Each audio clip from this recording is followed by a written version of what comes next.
Yet again, marauders invade another school in northern Nigeria, abducting over 300 students in the school at about midnight of today. Bandits striking again. What is the way out? And the Vice President, Professor Yemi Osinbajo, has lent his voice to the stance of the CBN over cryptocurrency in Nigeria. He's told the CBN to consider the structure of regulation and not prohibition.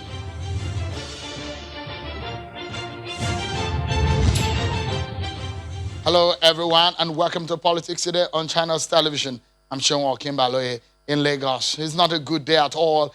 A dark Friday, if you call it, as criminal elements again invaded one of our schools, taking away over 300 students in their sleep at about 1 a.m. We should get into that matter and some of the details of that and the way forward for the country shortly on the program. Just stay with us, everyone. But let's tell you that the Vice President, Professor Yemi Osinbajo, just spoken up about the decision of the Central Bank of Nigeria to restrict banks from cryptocurrency transactions.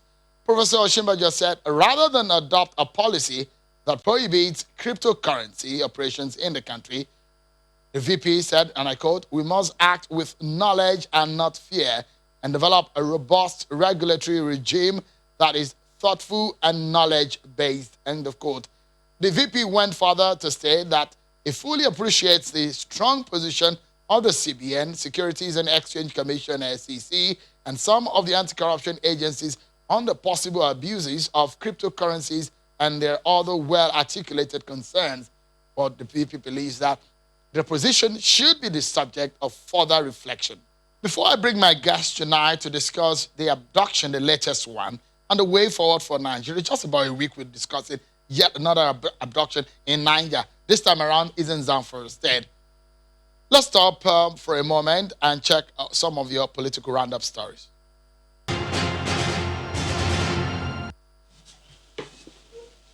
The African Democratic Congress, ADC, has criticized the National Assembly over what it describes as the failure of the legislative arm of government to properly check the excesses of the executive arm of government. Speaking at a news conference in Abuja, the national chairman of the party, Mr. Ralsuke, says there is nothing to show as the dividends of the democratic struggle 2 decades after Nigeria's democracy was restored from the military.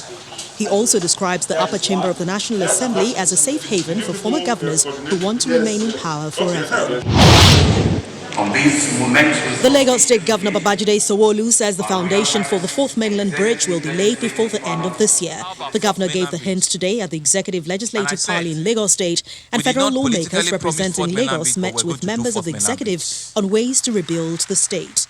We shall turn the sword and lay the foundation for the building and construction of that Fourth Mainland Bridge before the end of this year. I specifically... The Oyo State Governor, Seyi Makinde, says the Southwest is ready to hold its Congress, and he's calling on the National Working Committee of the PDP not to derail the process. Addressing journalists at the Agodi Government House in Ibadan, the governor asked the National Working Committee of the party to call the legal advisor to order concerning the Southwest Congress. National Working Committee, decided to postpone the zonal Congress for a reason that is acceptable to everybody. Yeah, we work with them. Members of the People's Democratic Party, the PDP in Anambra State, have staged a welcome ceremony for the former National Publicity Secretary of the party, Mr. Olisa Metu, who is visiting the state for the first time since he left the Kuje Correctional Facility. The homecoming ahead of the governorship election in the state is part of motivation for members of the party to believe in the party and work together to take over the governorship seat in the state. Mr. Olisa, who vows never to leave the PDP, tasks party members of unity, peace and forgiveness. I will never leave PDP.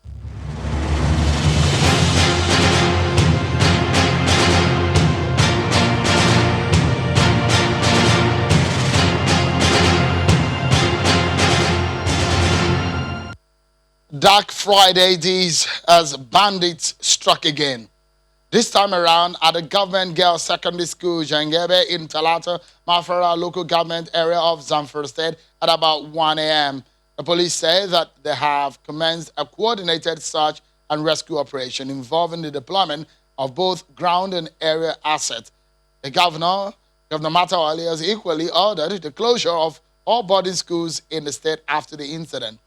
The school attack comes just over a week after a similar attack on a school for boys in Niger State.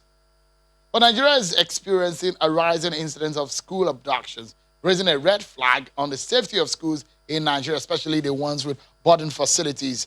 Where do we go from here? You see some kind of highlight on your screen of some of the history of in the last 5 or so years when we've seen repeated school abductions from Chibok in Borno State to Dapchi to Kankara to Kagara, and now this in Yangbe, where it happened just earlier today, just about a week from the Kagara situation. Over 300 students, about 370 students, said to have been taken away from their school at the government girls secondary school there in Yangbe. So this gives us a worry, a source of worry as a people.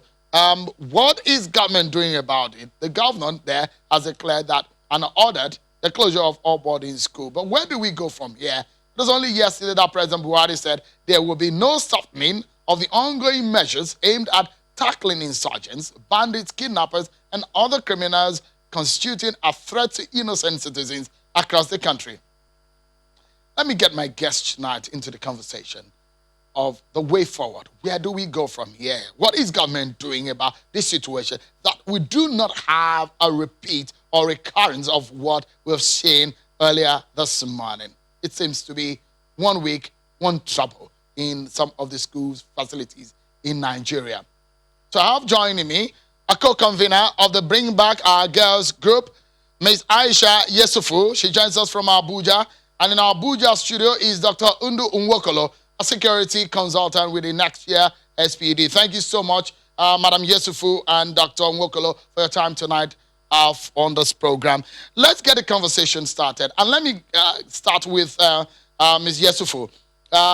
When the situation in Chibok happened, it was you drew the attention of the world to what it meant for the parent to lose their children to these abductors. And now we're seeing yet another one. It happened in Dapchi after the Chibok incident. Now we're seeing this one happening in Jangebe in Zamfara State. Let me get the reaction of your group, Bring Back Our Girls, in this particular situation. Well, at the Bring Back Our Girls movement, this is for us, it's such a sad moment, especially the fact that our government has not learned anything in spite of almost 7 years of advocacy that we've been calling on the government to do the right thing and to do the needful to ensure that citizens are protected, students are protected, this Safe School initiative is followed the way it should be. But one of the things I need to let us all know is that before Chibok girls' abduction, there was actually Buniyadi killing. And yesterday marked as the 7th year of the Buniyadi killings. 29 boys were slaughtered in their school. So and over the time, we haven't let anything. We had Buniyadi killings, we had Chibok girls' abduction, we had Potiskum killings. 48 of them were killed in the school assembly. We've had Gumsiri women and children abducted. We've had Dapchi. We have Kankara, Kagara, and now Jengebe. And it's really sad that we're just going on. At the Bring Back Our Girls movement, we kept saying that the fight for our Chibok girls is the fight for the soul of Nigeria. We kept saying that Chibok girls are a symbol of those that were taken before and after them. And every Nigerian must realize that we are all in this together. And terrorist attack to anyone, anywhere, is terrorist attack to everyone, everywhere. Sadly, here we are, 7 years after, nothing has been learned. And our children are being taken away. And the crime is it because they are Nigerians? Is it because they are poor? Why is it that they are left on their own for terrorists to be taking them the way they want? The President, Muhammadu Buhari, yesterday said there will be no softening on how the government at the federal level is going to handle this situation. And he said there are ongoing measures at tackling the issues involving insurgents, bandits, and kidnappers. What do you make of that statement from the president? I think what I make of this statement is absolutely nothing. We are used to a president whose words mean nothing. He says one thing and the opposite happens. And I think part of the things that we should be demanding as Nigerians is the fact that the president should come out and tell us what is going on. The media should sit down with the president and ask him what is the way forward. As a citizen, it's not our business to give the way forward. He was voted to give the way forward. His salaries are being paid for. His needs are being taken care of. The president isn't anywhere.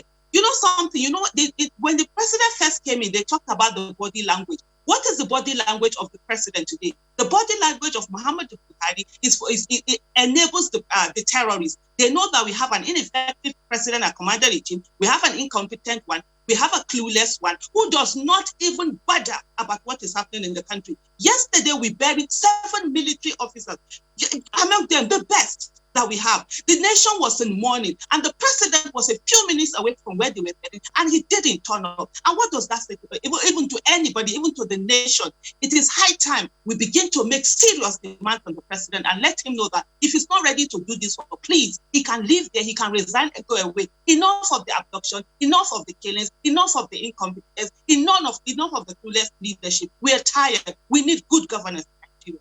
All right, Madam Yusuf, I'll just plead that the use of your use of words where you say things like clueless to the number one citizen. Let me come again. Those things are not insults. They are statements of facts. You can check this. When we say somebody is clueless, the person does absolutely nothing. And that's what I'm saying. I do not insult. And I will never, he's not even worthy of my insult. So let's be very factual. Those things are statements of fact and they are not insults. And we should not be cowards in this country. We are all citizens. We are not slaves in Nigeria. Ms. Yusufu, with what we're seeing today and the repetition of what we have seen, it's just like a week ago, that this similar situation has happened. We've heard what the United Nations has said. We've heard Amnesty International speaking about this situation.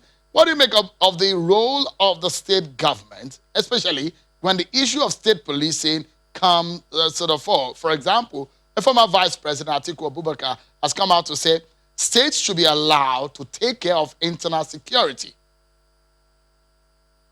Absolutely. It's something that we've been calling for years. The way the security machinery of Nigeria is set up to fail. Imagine you have to wait all the way from Abuja to get something done in my village down at Agbede in Edo State. It doesn't make any sense. What we need to do now, we need to have state policing. We need to have local government policing. We need to be able to hold the different arms of the different tiers of government accountable and responsible. If the Zamfara state had their own policing system, right now we'll be asking the governor, why didn't he protect the schools as much as he could?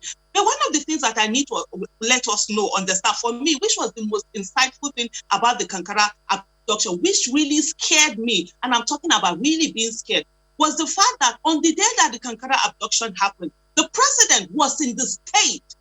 He came in that very day, and yet the terrorists did not even, so that means they knew that we have an ineffective president and commander-in-chief, and they didn't even abort their mission. They went ahead, they were able to abduct Kankara boys for hours. They trekked for hours. They were not intercepted. Nothing. They did this thing freely in a state that the president of our nation and commander-in-chief was in place, and you would expect that every machinery would have been deployed. So that simply tells you something. There is nothing being done, and we are all at the mercy of terrorists whenever they come out for them to abduct us. And yet we have billions of naira being wasted, and we're not seeing any results. We need to show I'm tired of living in a nation where lives don't matter. I'm tired. Our children are looking at us. We are not protecting them. We are not doing anything. We are afraid to speak where we are not even alive in Nigeria. We are dying every day. And yet citizens are sitting down there and they're doing absolutely nothing, giving an enabling environment for the government to continue to fail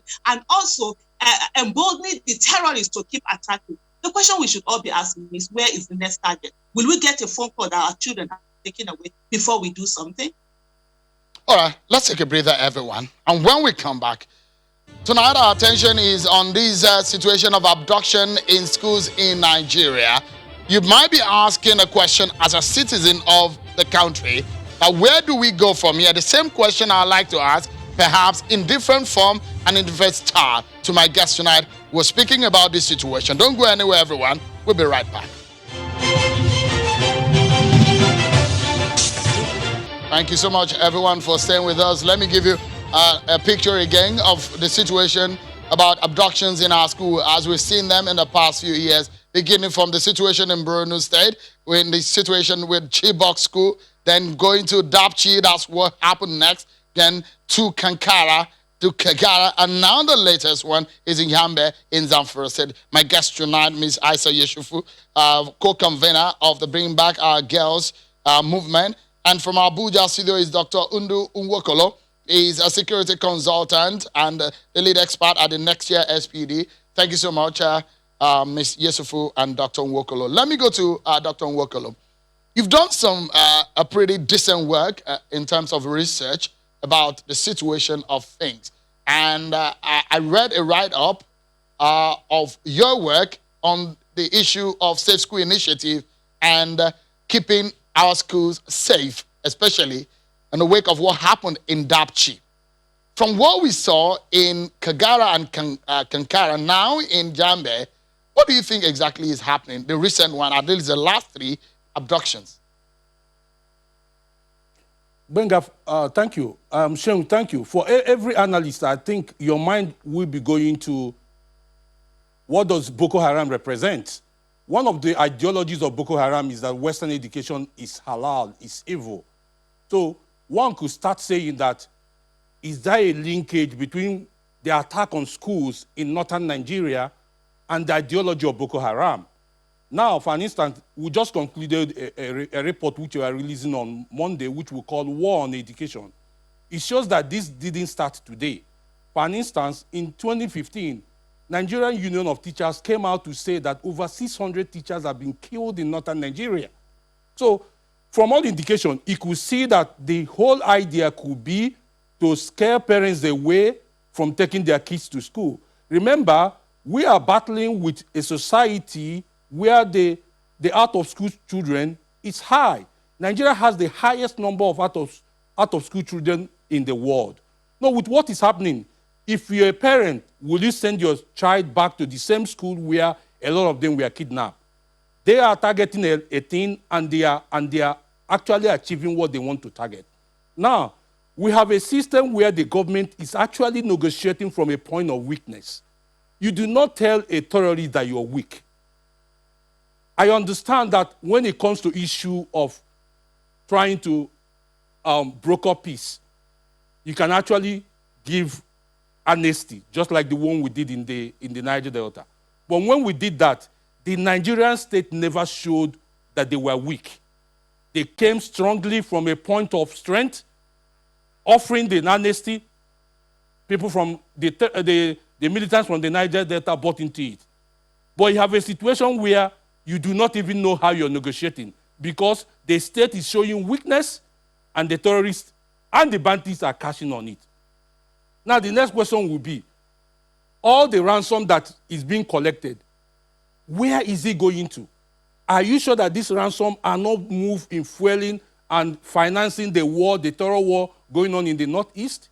All right. Are you sure this Dr. is not Nwokolo, apologies if I can cut in quickly so that we can clarify. I mean, you mentioned Boko Haram so that we don't mix things up and perhaps we can learn 1 or 2 things from your the knowledge that you have and research that you have done.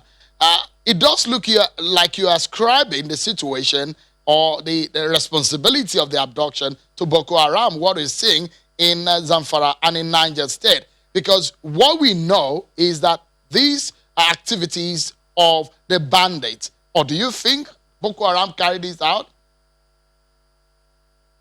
Now, let's if we recall some months back, there was a time one of our security chiefs came out to say, that they think that some members of Boko Haram may have left the place and infiltrated into other parts of Nigeria.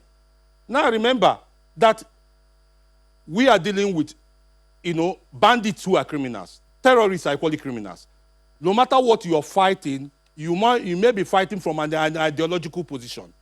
Now, you have a terrorist group that may be in need of finance and may be supporting another organization. They say that your enemy's enemy is, your enemy's friend is your enemy. So you could see an organization like the banditry going on, or like the people who are calling bandits are actually an organized armed group. So we can actually ascribe anything to them, because the same things they show are equally the same thing Boko Haram and ISWAP and other insurgent groups are showing. So what is the difference between the two?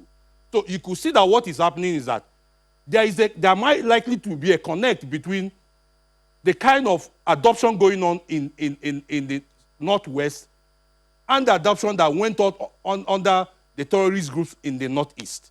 So you could see that they are operating in the same methodology. So what we can be asking is there a connection between the two? And I think this is where the Nigerian state is failing.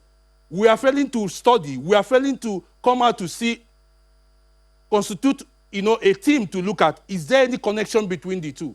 We can't keep saying, oh, we want to negotiate, we want to give amnesty. Are you giving amnesty to people who have an ideology that will bring the country down? I understand the position of Sheikh Gumi asking for amnesty to be granted to them. Are you granting amnesty to people who do not believe in the Nigerian state? So you find out that the state needs to come out strongly to fight this, strongly to understand what is happening. We are not actually doing any work. Even the reports that are being sent out, no one reads them. The government is actually not being proactive about this. We are always reactive. It happens and then everybody's running helter-skelter. This will not help us. And I think is a big issue here the government needs to deal with. The government needs to start understanding what is happening. What is the connection between the adoption of school children in the Northeast and the adoption of school children in the Northwest? Are they actually targeting schools to bring down education in Nigeria? Remember when I came here on the studio and talked about that they were attacking our food security in the country. And part of what I said was there is need for us to build an architecture around farming communities. And I think they bought into that. And what I'm thinking again is that if the governor of Zamfara is saying that he's closing down all boarding schools, they might change their strategy and start coming during the day. So part of what we are thinking, which our reporting on Monday is going to talk about, is that they should start thinking about building safe and super camp schools. Schools where you can move these children away from communities that are unsafe. Take them to big schools and build security around these big schools. These children need to go to school. If they don't go to school, the ripple effect, this country will not recover from it in years to come. We need to have these children educated. And the only way to go do that is that we go back to our Safe School initiative, which we initiated with Gordon Brown Commission. And we've just abandoned everything. We keep going back each time it happens. What strategy are we developing to make sure that this does not happen again? All right. Like Mrs. Yusuf talked, it will happen again unless the government comes out squarely and strongly against these bandits. That's the only way. And again, there is need for us to start studying. How can they come and take about 317 students without some local people working with them? All right, Dr. Nwokolo, we need to go now. Let me allow Ms. Yesufu to Let me allow Ms. Yesufu to give us the final shot on the program tonight. Ms. Yesufu, just in 30 seconds. I mean, there is a worrying situation as regarding the out-of-school children that Dr. Nwokolo talked about. A case that rose from 10.5 million to 13.2 million. That's the highest in the world. So we don't get into this situation again. If there is one thing that you want to say, Ms. Yesufu, tonight, as to us being able to work into a situation where we nip this in the bud, what would that statement be? One of the things that I would like to say at this moment is that NUJ should come out and should stop being cowards. They should come out and demand that the president speaks to them. We need all the professional bodies coming out. They should ensure that they sit down with the president and ask him what is he doing about the situation in the country. What is he doing about the insecurity? Journalists are supposed to be the watchdog. That's the fourth realm, and they should act as one. Right now, our nation is going down, and we cannot afford to continue to have a president who does not care, who the only thing he he knows how to do is to wear his patch agbada and take pictures. That is not helping us. The terrorists are coming after every one of us, and enough is enough in Nigeria. We cannot continue to be cowards in this country. Thank you so much, my guest tonight, for talking to us. Ms. Aisha Yesufu, co-convener of the Bring Back Our Girls movement. Thank you indeed for creating time, Ms. Yesufu, tonight. And also Dr. Indu Nwokolo, a security consultant and lead expert at the next year SPD. Thank you so much, Doctor, for joining us tonight on Channels Television. We do hope that some of these students and kids that have been taken away will be swiftly recovered and brought back home. Those are our prayers tonight for them as we go to bed today. That's our show today, everyone. Many thanks for watching. I'm Sean Kimale. Bye-bye.